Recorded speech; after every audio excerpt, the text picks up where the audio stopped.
luz por onde vais, sente os pés onde pousas. Se alguém disser coisas más, diz que não ouças.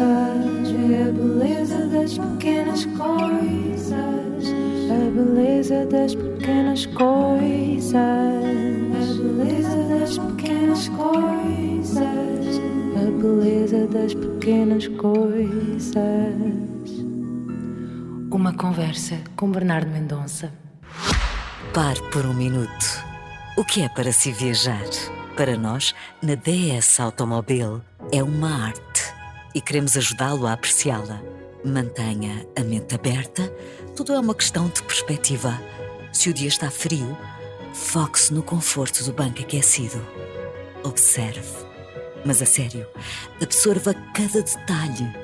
Dos acabamentos premium à tecnologia de ponta, os nossos automóveis embelezam até as viagens mais longas.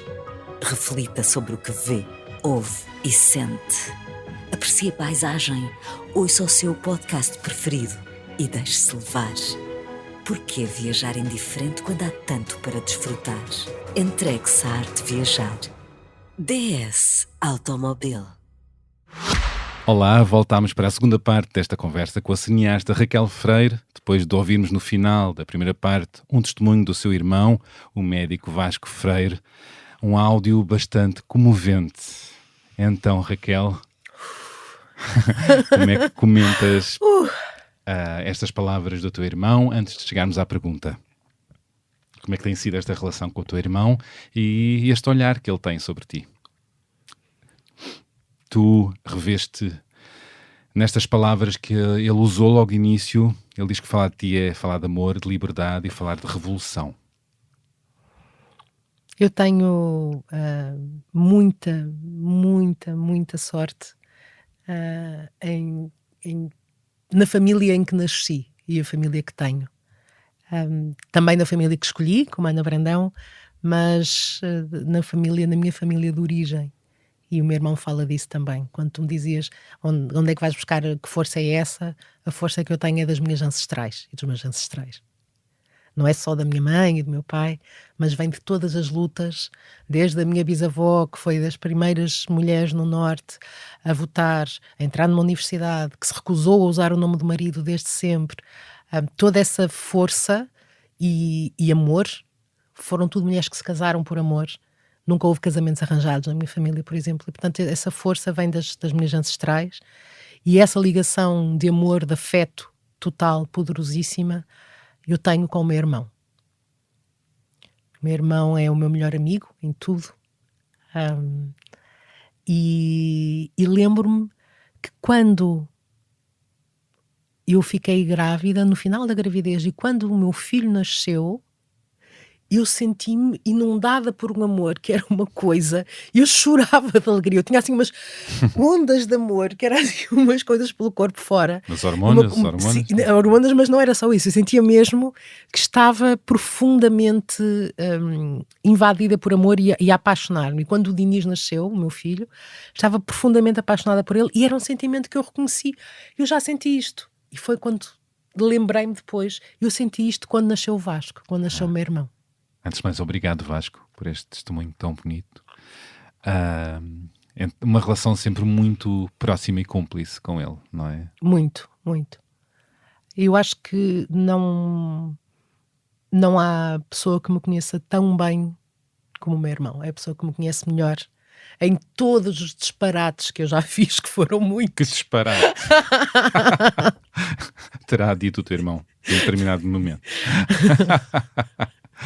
E tu, sobre ele também, não é? Portanto, muitas partilhas e cumplicidades, não é? Tudo. O meu irmão foi sempre a pessoa... Eu pratico muita honestidade. Acho que a verdade é fundamental nas nossas relações. Quando nós nos afastamos da verdade, estamos a afastar de nós. E dos outros. Não é? E, consequentemente, dos outros. Não é? Estamos a criar a barreira. E eu sei que eu sou o melhor de mim quando estou com os outros. Então? Eu noto isso. Eu gosto muito de estar sozinha. Eu quando li que a Virginia Woolf tinha escrito A Room of My Own, um quarto só seu, eu pensei, não estou sozinha no mundo, há alguém que pensou como eu, não estou maluca. Pronto. Claro. Porque eu sempre quis ter o meu quarto, e isto quer dizer que eu, nas minhas relações adultas, amorosas, quando vivi com alguém, eu sempre tive o meu quarto. Mas sempre foste assim? Sempre. Eu sempre quis ter o meu quarto, porque eu gosto de acordar à meia da noite e pôr-me a escrever, ou sei lá, ou masturbar-me, ou o que me apetecer. E não quero ter alguém ao meu lado que me iniba. Mas às vezes a outra pessoa colabora, não? Não, mas isto é quando me apetece, então vou dormir com outra pessoa.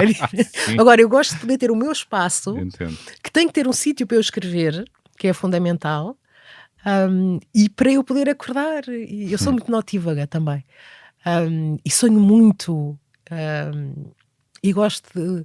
E um dos momentos em que isso não aconteceu foi sempre delicado. Eu tinha que fazer aquela coisa de acordar e me esgueirar. Não aconteceu por razões económicas, porque não tínhamos meios para ter 2 quartos. Estavas-me a dizer que também és uma mulher de muitas pessoas, de precisares de pessoas. Mas sei que sou o melhor de mim quando estou com as outras pessoas. E sempre praticaste a verdade, ou isso tem sido um trabalho cada vez maior e mais apurado? É um grande trabalho. Eu acho. Porque eu, quando era criança, aliás, a verdade tem vários sentidos, não é? Pois é, e não há só uma verdade. Não há só uma verdade. Nem vamos por aí. Não. Mas eu, quando era criança, não conseguia distinguir o que sonhava da realidade. E às vezes, para nos defendermos, ou porque o que é que o outro vai achar, às vezes, não é? E é uma prática, não é? O praticar a verdade e o ser capaz de... por exemplo, eu adoro conhecer alguém de novo. Uma pessoa que eu não conheço de lado nenhum. Ou uma pessoa que eu já conheço há muitos anos, mas que não era próxima, que tinha um conhecimento e de repente nos aproximamos, começamos a ter uma conversa e percebo aquela... o que é que te aproxima mais dessa pessoa? É o mundo dela, claro, é sempre o mundo que aquela pessoa é. E a verdade, e se passa a verdade. E se passa a verdade e a forma única que aquela pessoa tem de viver. E para mim é um grande desafio pensar, agora conheço esta pessoa, vou ser totalmente verdadeira. Deixa lá ver como é que vai correr. É um exercício que eu tenho feito muito nos últimos anos, porque é muito difícil. Nós queremos sempre lutar com as aparências. Temos vaidades. Queremos agradar. Não é? Queremos sempre dar a nossa melhor versão. Queremos dar a nossa melhor versão, queremos agradar, somos vaidosas também com o nosso aspecto, com uma série de coisas. E portanto, isso que estás a dizer, falhando também muitas vezes. Muitas vezes. Não é, vamos admitir, não é fácil. É muito difícil. É, não é? Mas compensa. Compensa. Compensa. É o que eu tenho para dizer. Compensa. Compensa. As relações ficam mais... muito melhores. É muito melhores. E é uma coisa que eu só aprendi com a experiência. Porque realmente na infância, a verdade, na infância e na juventude, e em grande parte da idade adulta, a verdade é sempre uma coisa que nos aparece. E depende das pessoas. Depende das pessoas. O tipo de verdade. Quantas camadas mostramos de nós, não é? Certo. Mas é um desafio que eu faço a quem nos está a ouvir, que tento com as pessoas que são importantes. Claro. Com as pessoas que nós amamos, as pessoas que são importantes, ter a relação mais verdadeira possível. Perder esse medo das aparências. Seremos recompensados. Seremos recompensados. Ai, vamos a isto. Raquel, eu vou pôr isto em prática mais. Eu também sou dessa linha, mas falhando, claro. E agora vamos à pergunta que não quer calar, como diz o Vasco. Qual a tua próxima revolução, Raquel? Eu acho que a minha próxima revolução será viver coisas que eu ainda não vivi e que tenho medo, porque eu tenho medo, claro, como toda a gente, eu tenho medos. Viver várias coisas que eu ainda não vivi e ter a coragem, finalmente, de entrar em temas que eu não tive ainda. Como artista. Queres partilhar algo que não tens tido coragem até agora e que gostavas de... Há um que é óbvio, que é a doença e a morte. E eu acho que é preciso muita coragem, e eu não a tive até agora. Tive na ficção, no Veneno Cura, há uma personagem, uma mulher que se suicida, e é uma homenagem a uma grande amiga minha da juventude que se suicidou, portanto é uma homenagem a ela. Foi o único momento que eu tive coragem de tocar aí. E há outro tema também que eu acho que tem a ver com a alegria e que é um tema que não está tratado. Há muitas pessoas neste país que viveram de forma que não é conhecida, não é do público, mas de forma muito mais livre e muito mais feliz. Por exemplo, antes do 25 de Abril e depois do 25 de Abril, existiram vários grupos de mulheres que se juntavam, quase todas lésbicas, e que formavam comunidades em Lisboa, fora de Lisboa, e que viviam com imensa entreajuda, com imenso cuidado, com imensa partilha de uma série de coisas. E que isso durou até anos 90. E não falamos disso. Ou seja, dizemos que somos um país conservador, fascista, racista, e que há pessoas assim, e assado, mas não dizemos, uau, nós neste país tivemos umas mulheres tão corajosas, que fizeram um movimento de libertação da mulher incrível, que fizeram comunidades incríveis. Mas isso era silenciado, estava na sombra, não era suposto falar. E não que era... viveram o seu amor, a sua relação de amor, o seu dia-a-dia, com profissões, e trabalhavam aqui e ali, eram professoras, eram médicas, eram tudo, não viviam numa bolha, não, viviam no Portugal Real, são o Portugal Real, são o nosso país. Exato. Esse é só um dos exemplos de pessoas que foram silenciadas até agora e que eu acho que têm que dar a voz. Portanto, há muito por fazer ainda. Ai, que maravilha, muito bem, que bom. Bom, e gostava que partilhasses como é que tem sido esta jornada da doença oncológica, que soubeste disso há ano e meio? Não. Eu fiquei bastante doente, comecei a ficar bastante doente há ano e meio e não tive diagnóstico durante muito tempo. Tive uma excelente equipa médica que tentou imensas coisas. Demoraste muito tempo a saber. Demorei 1 ano e meio a ter o diagnóstico. Eu só tive... Tinhas um desconforto, um mal-estar? Não, estava mesmo mal fisicamente. E impedia-me de trabalhar. Pois é terrível, não é? Com uma profissão artística que é precária. Portanto, nós depois não temos direito ao apoio na saúde, embora descontemos para a segurança social, não é? Porque ser artista em Portugal é uma profissão que não tem direitos sociais, embora nós, toda a gente que trabalha na cultura, contribui e muito para a segurança social.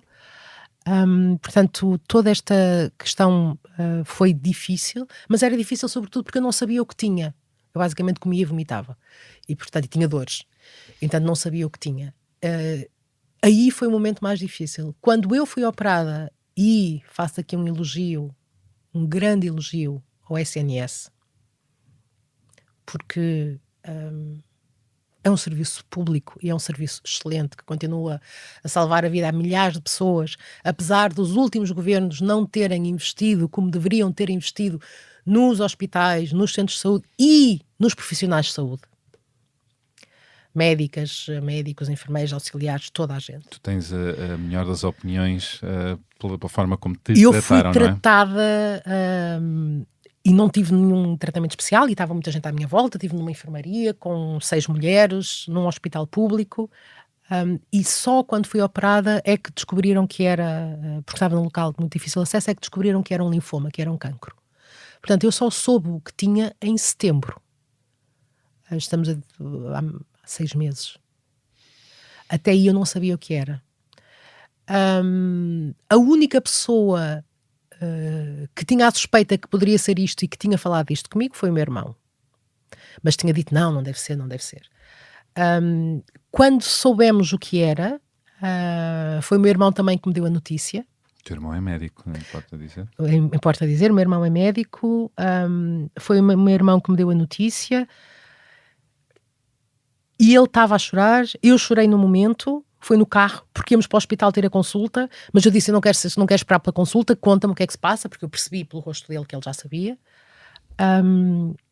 E imediatamente eu decidi, e acho que tem mesmo a ver com a nossa vontade, seja o que for, eu vou vencer isto.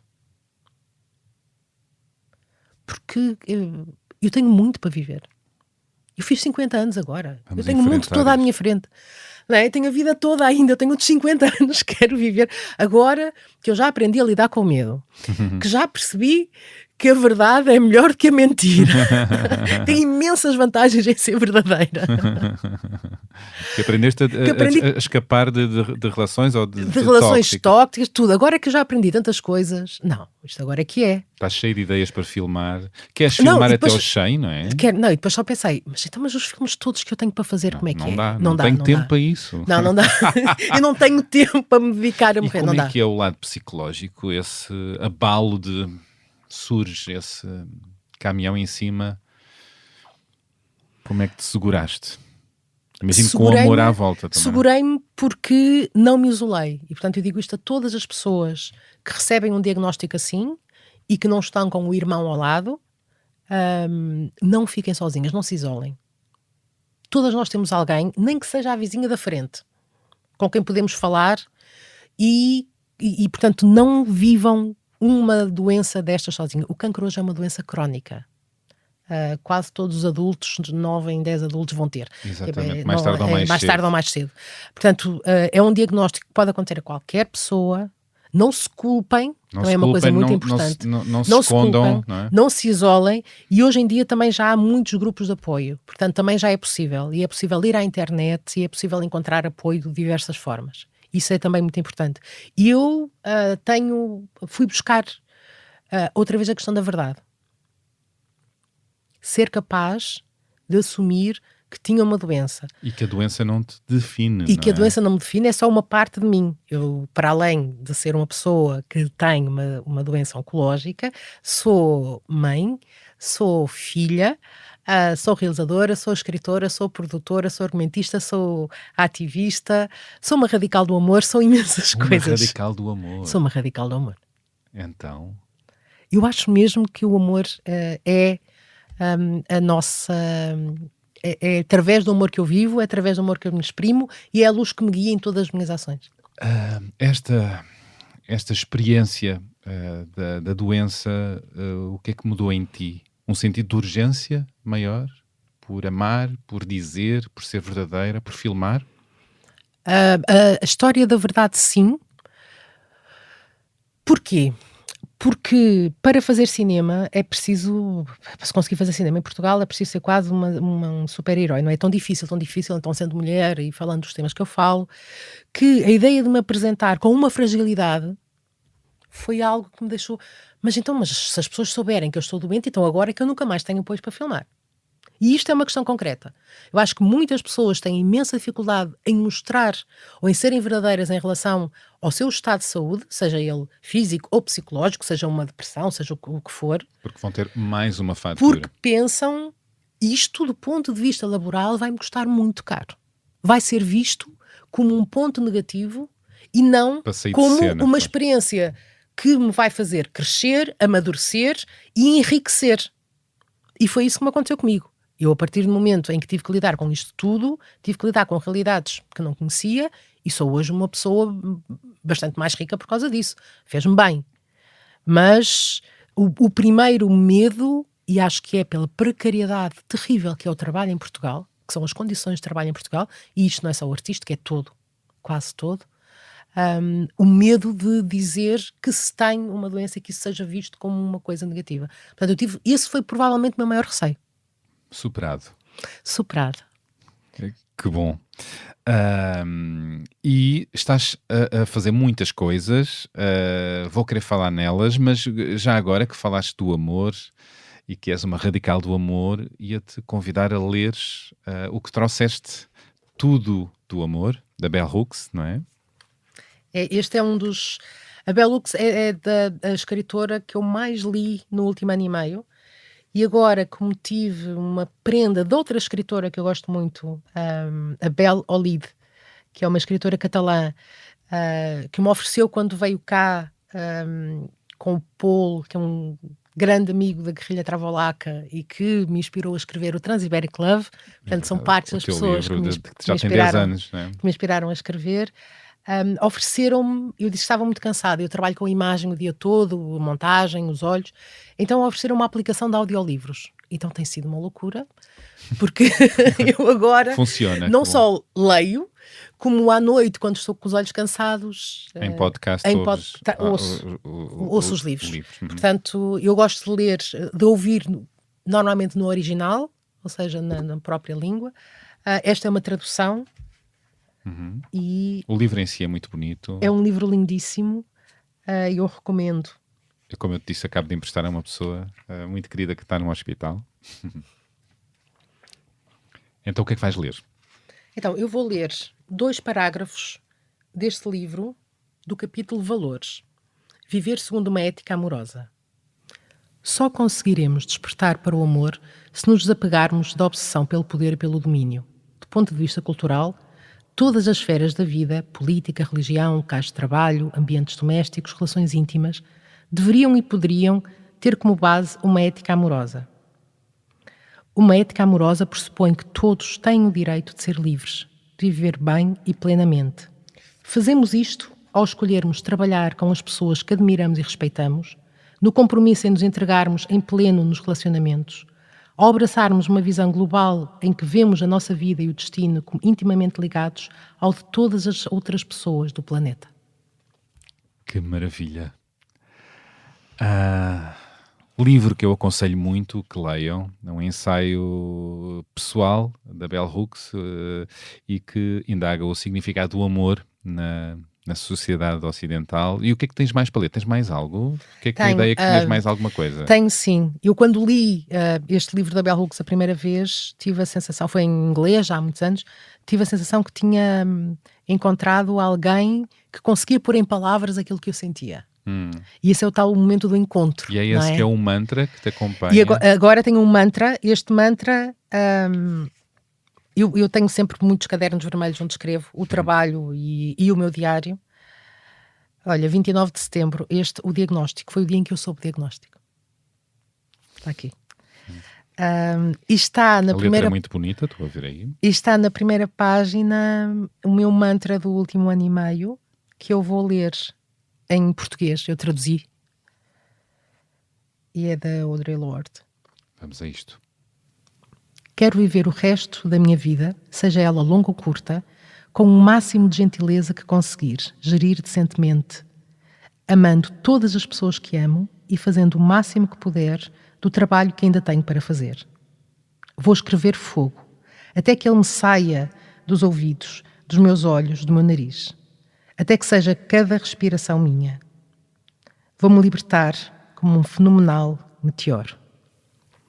E agora vou ler só a última frase em inglês que eu gosto muito. I'm going to go out like a fucking meteor. És tu? Sou. Filmas Sou sempre eu. com essa chama, com esse fogo? Sim. Obrigado. Que maravilha. Vamos dar música à nossa conversa. Vamos. Que músicas é que podemos ouvir agora? Ouvimos na introdução, no arranque deste episódio, a Minda Guevara. E que mais? O que é que podemos ouvir mais? Podemos ouvir... Eu escolhi músicas para aqui que são músicas que têm a ver com isto que eu li, não é? A minha família pessoal é a minha família artística, eu não distingo a minha vida privada da minha vida pública e a minha ética amorosa aplica-se também às pessoas com quem eu trabalho e que são as minhas amigas também. E eu, até agora, toda a minha experiência me mostra que sou muito mais livre e muito mais feliz a viver assim. Portanto, as músicas que eu escolhi são de pessoas, neste caso mulheres, com quem eu tive a alegria de trabalhar. Então, lança uma delas. Pelo que sei, o Sou Mulher é uma delas, da Joana D'Água, não é?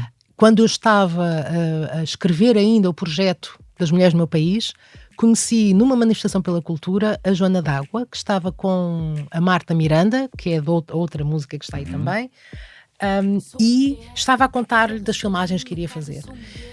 Ela disse-me, ficou muito atenta a ouvir o que eu lhe disse sobre as mulheres no meu país e disse-me: eu estou a escrever uma música, a compor uma música que se chama Sou Mulher. Tu queres ouvir? E aí é que eu falo do que é o nosso...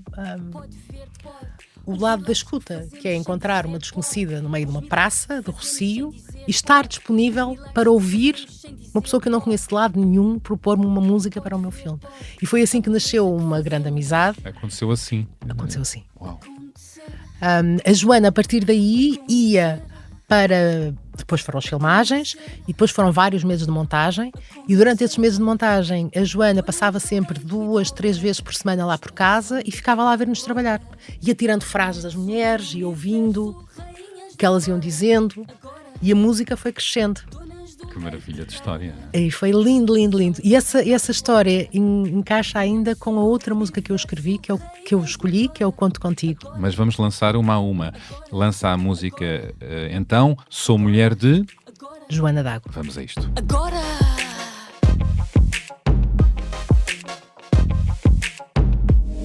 nossa órbita sustém O planeta azul em gira, pelas marés vermelhas conduzir o fio da vida. Barrigas em lua cheia, ser mulher é ser escolhida para levar a batida.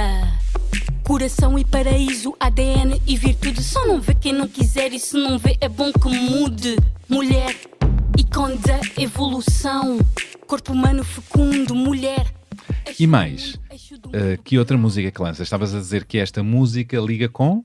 Esta música liga com a música seguinte, que é a música da Marta Miranda, uma grande amiga também. Eu conheço. Com a Ana Brandão também, desde que eu cheguei a Lisboa. E parte também da minha família. A Marta lança agora o seu primeiro disco a solo, depois de uma brilhante carreira com os Estrada. Disco Mulher na Cidade. Mulher na Cidade, um disco lindíssimo, coisa incrível. E esta música em especial é uma música pela qual eu tenho muito carinho, porque é uma música composta pela Joana D'Água também. E a Joana foi em minha casa, num dos muitos jantares em minha casa, que a Joana pegou na cabaça, porque a Joana compõe com uma cabaça, faz o ritmo na cabaça. Maravilha. E devia estar filmado. Cantou isto para a Marta, que estava à procura de canções para fazer um novo disco. E de repente ficou. Ficou a música. Então lança a música, vamos ouvir. Conto Contigo, Miranda. Vamos a isto. Eterno sentir que sinto ao ver-te, caminhas sem pressa, caminhas sem pressa. De último estrela, caminhas sem pressa, caminhas sem pressa, caminhas sem pressa, caminhas sem pressa, caminhas sem pressa, caminhas sem pressa, caminhas sem pressa, caminhas sem pressa. Bota caminhar, bota caminhar, bota caminhar, bota caminhar, bota caminhar. Maravilha, e tens mais uma música, não é? Música de um coletivo de 8 jovens artistas que têm estúdio em tua casa. Conta lá isso. Do teu filho, não é? Sim, esta é a grande aventura de ser mãe, não é? A minha grande alegria é sentir que o meu filho cresceu e como jovem adulto gosta do que faz e encontrou o seu caminho. Penso que para todas as mães é isso. Também não é? Artista. Sim. Outra área, a música, o som. O som. E desde o início ele estudou exatamente isto, produção musical, música, que ele me viu em casa também a ter um estúdio e a trabalhar, e portanto a primeira vez que ele começa com isto, ele estava ainda a estudar, eu estava em casa, tinha um estúdio em casa, estava lá a montar As Mulheres do Meu País e depois a série, a trilogia, e quando eu me apercebi, ele começou a trabalhar, ainda estava a estudar, mas começou a gravar e começa a montar um estúdio em casa. Quando eu me apercebo, eu tinha 2 estúdios em casa, tinha o meu e o dele. Foi acontecendo e de repente deste conta. E de repente dei conta que tinha lá um estúdio. E de repente começam a entrar pessoas todos os dias. Não é uma, muitas. É um estúdio onde dormem pessoas também. Também, não é? também. É um estúdio que tem também umas divisões onde dormem pessoas. Não é? Certo. Uau. E agora que ele já terminou os seus estudos e está dedicadíssimo a fazer música com este grupo, com a Pitch, que é um coletivo formado por vários artistas diferentes idades, diferentes origens étnicas, diferentes géneros e identidades. Tem sido uma alegria. Porquê? Porque estou com jovens, Bernardo. Eu acordo e adormeço com jovens em minha casa. Jovens que têm os mesmos valores que tu, não é? E não, têm os seus valores. Não, mas que trocam. Há ali um ponto de ligação. Mas há sempre aquele momento em que conversamos. Já os convidei para irem assistir aos meus filmes. Nunca tinham ido ver um filme de cinema português, nunca na vida. Nunca. É bom essas trocas, claro que sim. E de repente vão e veem os filmes, partilho com eles as alegrias e as tristezas, e ao fazê-lo, e aí vem a coisa da verdade, tu quando és verdadeira com os jovens, recebes eles são de falta verdadeiros contigo. isso é totalmente verdade. Depois, não se cumprem aqueles papéis sim, geracionais em que de repente não, há e nunca muro, é, não é? E depois há aquela coisa que é o cuidar e o receber. Muitos dos jovens que estão neste coletivo, artistas, são rappers, estamos a falar de música rap, são crianças, quando eram crianças não tiveram o mesmo apoio, o mesmo cuidado que o meu filho teve. E o facto de eles o expressarem e a forma artística incrível, porque o rap é isso, é voz do povo, não é propriamente a voz da burguesia, né, o rap. Se pensarmos em classes, né, era como o fado, há um lado ali. E eu, quando ouço as letras, quando ouço os poemas, eu quando ouço a forma como está escrito, eu tenho a sensação que eu estou a sentir mesmo a juventude do meu país está a falar, é aquilo, está a brotar.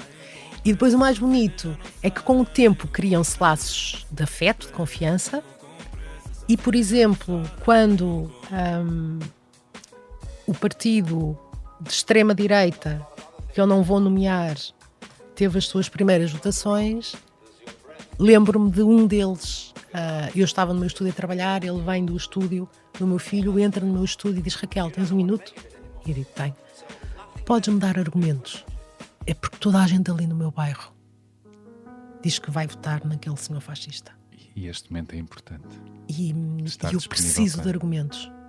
E eu tenho que parar o meu trabalho, a montagem, mas isto tem sido... Foi uma alegria imensa ele confiar em mim para me vir pedir argumentos. E isto é muito importante estarmos disponíveis para isto, até porque entre os jovens, como dizias, há muito esta desinformação no TikTok, em que esse partido tem muitos seguidores. Tem. E depois uma coisa que eu observei que é muito importante, que é este coletivo, quando se apresentam agora em público e começaram a dar espetáculos, tem sido uma coisa lindíssima, porque há uma fraternidade e um amor entre eles e elas. Que maravilha. Então lança a música, vamos ouvir Hip Hop Tenusa. Hip Hop Tenusa. Vamos a isto. Os momentos mais em baixo, dares um passo em frente, mano, eu tento dar tudo aquilo que eu tenho para dar. E vou para dentro de um covil que eu chamo de um lar. Mastigo-me o ar, eu sou o estímulo a estimular. Eu estimulo o ar e fiz extinto, distingo e var. Eu já di tudo a pessoas que mal sabiam o que é lutar pela vida, e quando houve luta fugiram. Eu não quero tornar-me um gajo a pegar aos 7 ventos que tem bué cenas no tacho, mas para mim são só coentros. Gás para a frente com pancada eu dou-te fruta. Entro no pensamento com camadas, vou à nuca. Sei que o teu passatempo é só conversa fiada, então eu varro, estás talada, brada comigo à bruta. Escuta, estou mais preparado para... Maravilha, que bom. Há pouco partilhaste um momento menos bom que tens superado, e se eu te pedir para falares de 1 ou 2 momentos em síntese muito bons na tua vida, particularmente felizes, olhando pelo retrovisor, o que é que de repente, uma faísca principal, 2 que te marcaram, é possível? Ou é um conjunto de muitas? São muitas coisas. Eu diria, no ano passado, quando eu fiz 50 anos, foi eu estar em casa à meia-noite e de repente o meu filho, que estava a gravar no estúdio com os amigos todos, sair exatamente à meia-noite e vir a correr ter comigo e pegar em mim ao colo e dar um abraço. Obrigado. Que tipo de mãe és tu? Esta mãe babada que se vê. Uma mãe babada, mas também que dá esta autonomia, este amor, não é? Este que permite dar espaço também, não é? Muito, muito, muito. Respeito profundamente o espaço do meu filho. Aliás, fiz um grande esforço quando ele tinha 6 meses para mudar de casa e para ir para uma casa onde ele pudesse ter o quarto dele. O Diniz, desde os 6 meses que tem o quarto dele. Que país sonhas para o Diniz? Sonho um país em que ele e todas as crianças que nasceram com menos cuidado ou menos meios, menos carinho que ele, possam ter uma vida digna. E ter uma vida digna, nós falamos muito de liberdade, igualdade, fraternidade. Ter uma vida digna é mais do que isso, e isto foi uma coisa que eu aprendi quando fiz o filme Pela Mão da Alice. E estive com as lideranças indígenas e muitos povos indígenas no Brasil. O conceito de vida digna implica um amor, e é um amor ao que está à nossa volta, é um respeito profundo pela natureza à nossa volta, é o que se chama aqui no ocidentalmente mais um ecofeminismo, não é? E que tem a ver até com coisas simples como o respeito com que tratamos os animais à nossa volta, por exemplo. A Ana Luísa Amaral, a Virginia Woolf falam do Diário de um Cão, e têm várias obras em que E falam também deste transhumanismo, deste ecofeminismo nesse sentido, do transfeminismo nesse sentido também, de transespécies, de fazer a aliança entre as espécies. E eu acho que eu não consigo deixar de pensar num futuro que não inclua também essa aliança entre todas as espécies e a natureza. Mas seja isso, uma vida digna, que possam ser o que eles quiserem e viver com amor uma vida digna. Que bom. Estamos a chegar perto do final desta conversa. Tu, entretanto, terminaste a tua terceira longa-metragem, pelo que sei, um filme de ficção, Filme Sem Câmara. Preparas a tua curta-metragem de pequenina e estás a filmar, a preparar o teu grandioso Mulheres de Abril, não é? Muita coisa. Muita coisa. E Mulheres de Abril é para 2025, não é? Mulheres de Abril é para estrear no 25 de Abril de 2025. Que bom. E está a ser uma viagem, imagino, não é? Está a ser... Eu quando pensei este filme inicialmente, pensei exatamente porque eu cresci a ouvir as histórias das pessoas que lutaram contra o fascismo, pela democracia e que pela sua luta permitiram que eu estivesse aqui hoje a falar em liberdade. Mulheres que E estavam a... quando nós pensamos na história e nos heróis, pensamos sempre, para já sempre aquela ideia errada de que o 25 de Abril se fez num dia, ou que a Revolução se fez num dia. Não. Houve 48 anos de ditadura e durante esses 48 anos houve imensos golpes de diferentes formas, e armados e não armados, de formas de lutar contra a ditadura e golpes para tentar terminar com a ditadura fascista. Portanto, primeiro isso, não é? E nesse processo longo estiveram envolvidas imensas mulheres. Imensas mulheres. Portanto, não foi de repente num dia que 3 amigos se lembraram de se pôr num estanque e dizer, bora lá para Lisboa. Não. Foi um processo longuíssimo de luta e de resistência, de luta pela democracia, de luta pela liberdade, e parecia-me uma imensa injustiça que estas mulheres que estavam agora naquele limiar de idade de começarem a abandonar-nos, de começarem a partir, não contassem a sua história e não lhes fosse dada a devida importância que têm, não fossem sequer conhecidas, muitas delas foram apagadas da história. E portanto era um momento decisivo, um momento único para lhes dar voz. De todas essas, eu tenho que destacar a mulher portanto isto é um projeto antigo, que se concretizou nos últimos anos e que ganhou outra dimensão, porque nos últimos anos eu também me apercebi, pelos meus estudos e pelas pessoas com quem eu convivo, ou seja, há um grupo de pessoas racializadas com as quais eu tenho trabalhado, seja no teatro criou, seja noutras áreas, mas que me fizeram ganhar esta consciência. O 25 de Abril começou em África. E há muitos estudos hoje em dia, e livros inclusive, que já mostram isto. Portanto, se eu quero falar da luta contra o fascismo e de como é que isso deu origem à nossa revolução, eu obviamente tenho que falar das mulheres que nos países africanos ocupados lutaram contra isso. Portanto, este filme tem essa originalidade de ser o primeiro projeto em que eu interligo a luta antifascista com a luta anticolonialista. Porque é importante falar disto. E contar esta parte por contar. E perceber. Obrigado. Foi muito bom este encontro contigo, como eu esperava. E lanço-te a pergunta que lança toda a gente. A vida tem sido boa para ti? Não trocaria a minha jornada por nada. Como sabes, este podcast chama-se A Beleza das Pequenas Coisas. A que pequenas coisas do dia-a-dia atribuis agora interesse, beleza e tens gosto em dedicar tempo e atenção? Tenho uma grande vontade de ouvir pessoas com experiências de vida muito diferentes de minhas que eu ainda não conheço e ainda não ouvi. Eu sou muito curiosa. Também. E então tenho uma grande curiosidade de uma série de mundos e de pessoas e de culturas que eu não tive acesso até agora e que começamos a ter. E que se calhar faz falta a muitos de nós isso. Rebentar a bolha, rebentem a bolha e conheçam outras pessoas diferentes de nós para acrescentar e se calhar abrir cabeças, não é? Obrigado.